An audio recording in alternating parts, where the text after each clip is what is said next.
All right, so let's start it out. First things first is page count. Why do we start with page count? We start with page count because if you're going to submit to a competition, submit to a fellowship, etc., if they have a page count, that is the best way for them to weed out your project. And we don't want our projects to get tossed during the weed out.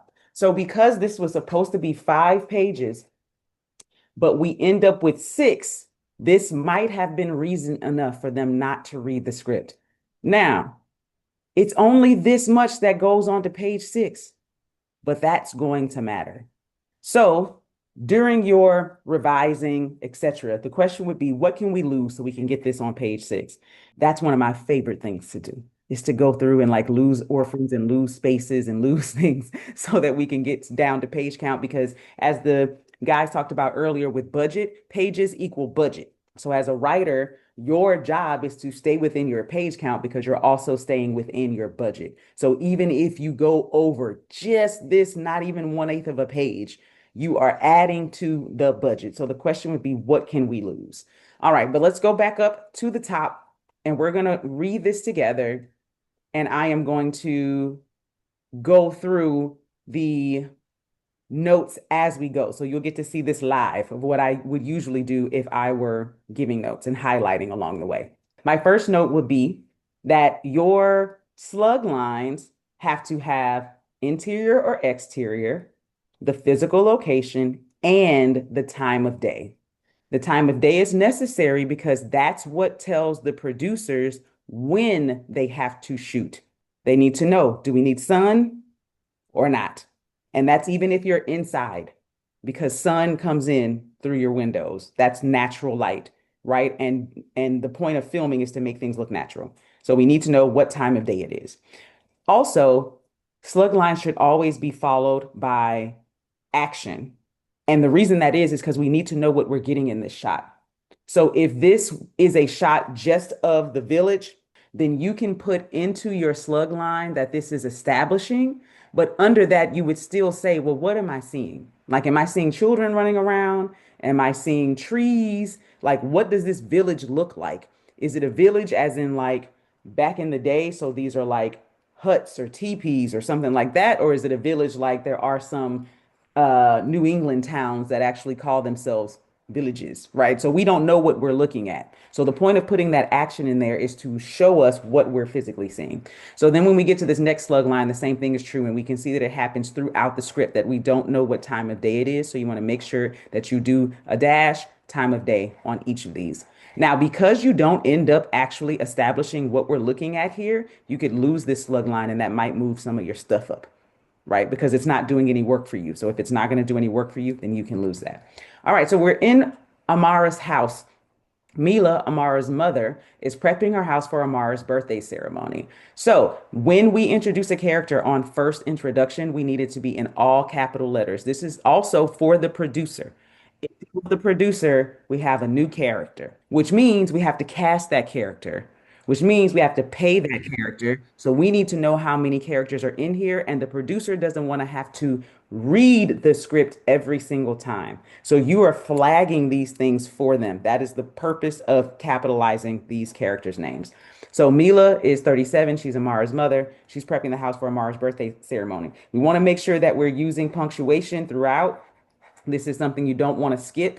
If it's not your strong suit, totally fine. If you're ever going to submit something to a competition, fellowship, whatever, make sure you come to us to use our proofreading and formatting service. You don't want your proofreading and formatting to be the reason people don't read your stuff, right? It's your first impression. So if you can get that stuff as polished and as clean as possible, great. If that's not your strong suit, come to us. We'll get that part done for you.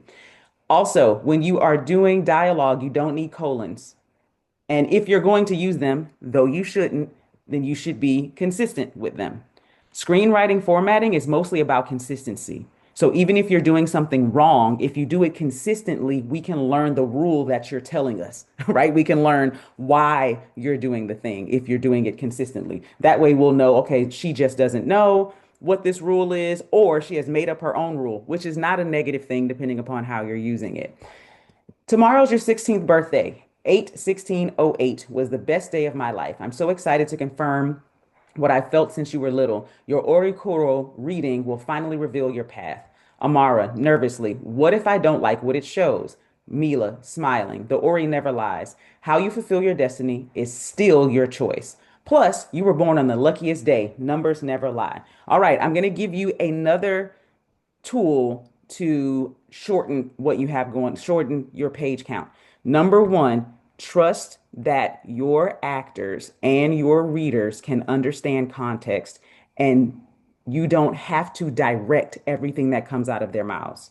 If Mila just told me about this very important day, and then Amara replies, what if I don't like what it shows? I understand that she's nervous. You don't have to tell us. And if Mila responds and says something about this being the luckiest day, blah, blah, blah, blah, blah, I understand that she's smiling. You don't have to tell us. Secondly, when you are writing a film or a half-hour single camera TV show, your parentheticals go on their own line. So you would actually be adding space or adding stuff to your script if you put these on their own line. And that's where they're supposed to be. So if you don't know that's where they're supposed to be, now you know. But if you do know and you're putting them on the line with the dialogue to cheat in order to save the space, then now you're not formatting it correctly. So you're still getting that same response from your reader, right? So first of all, you don't need them at all. Remove it. Nervously can go away. Smiling can go away. But if you're going to use them, they have to be on their own line right under the character. And then the dialogue starts on the very next line. Interior Amara's bedroom. So we have a birthday.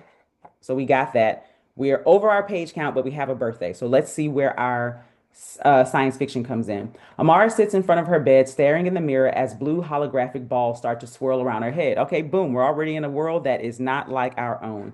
Nervousness encompasses her face and body. She takes a deep breath.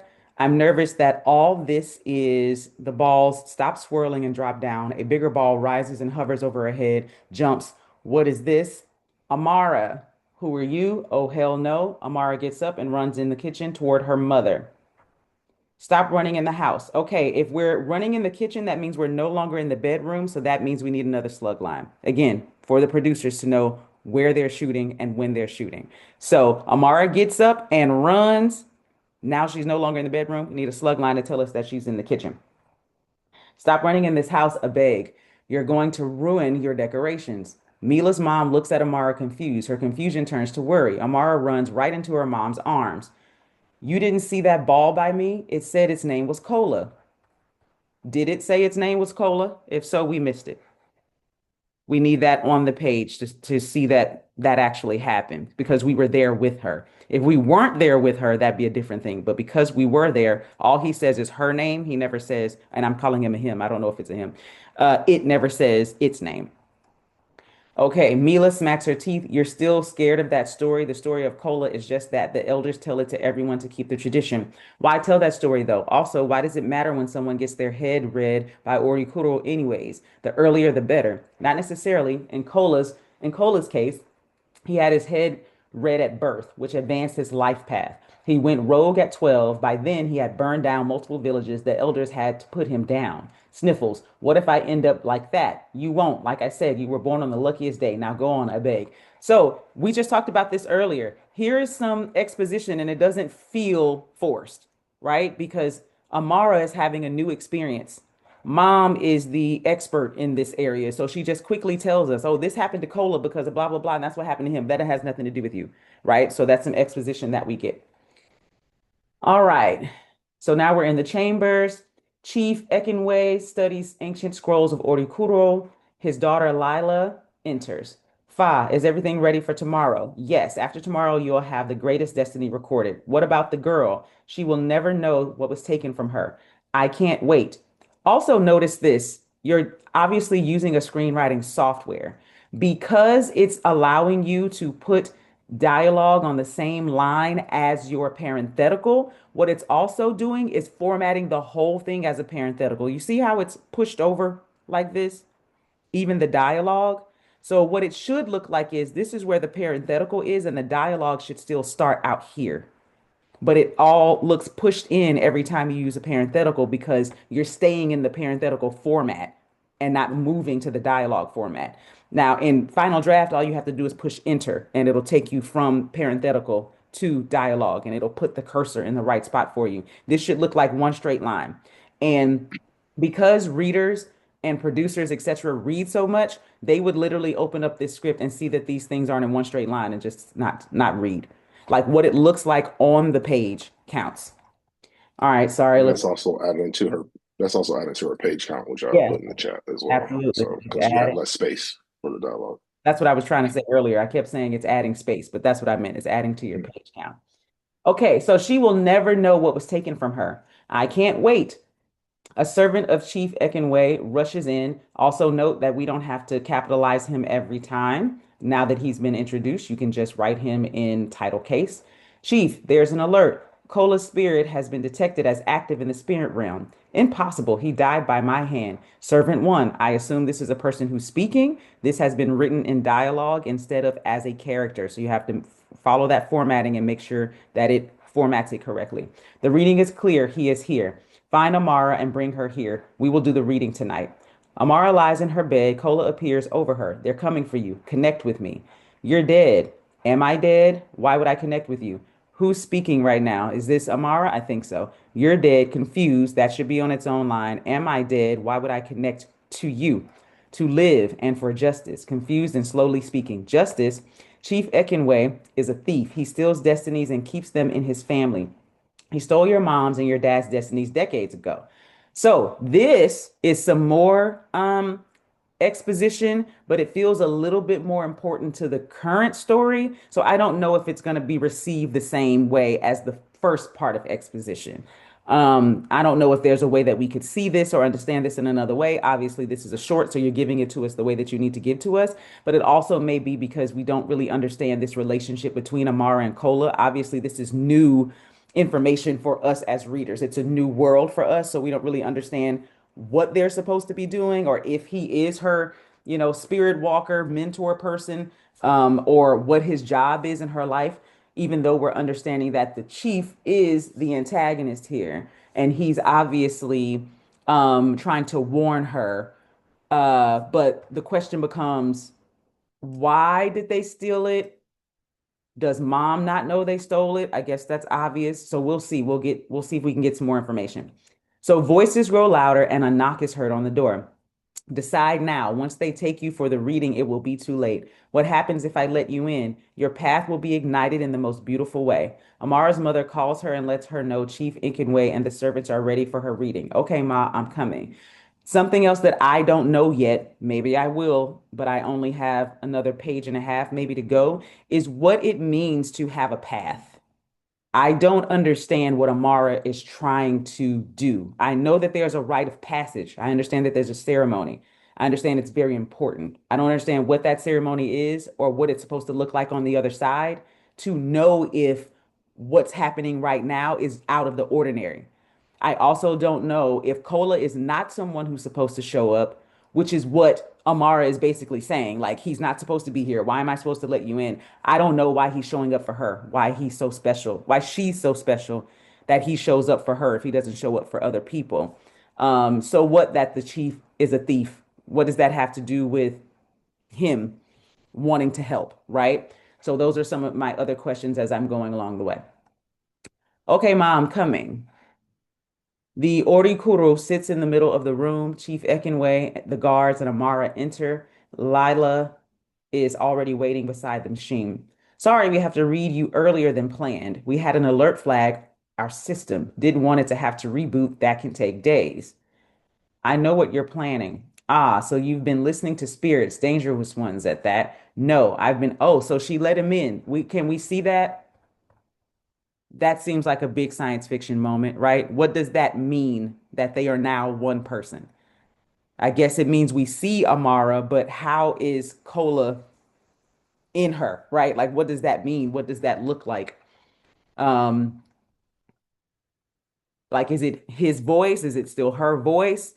How do we know? If we weren't reading this and seeing their names like this, how would we know that Cola is inside of Amara? And because you're writing science fiction, that means you can have a visual moment, a visual cue to let us know that it's happened, to give us that information. Unless, of course, you don't want us to know.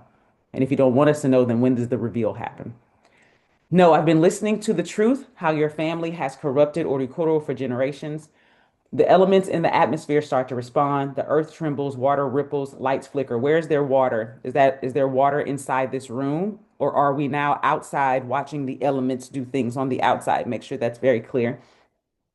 We don't know what the Hall of Destinies looks like because it wasn't described to us. So does the Hall of Destinies have earth, have water, have all these other things in it, and that's what we're watching?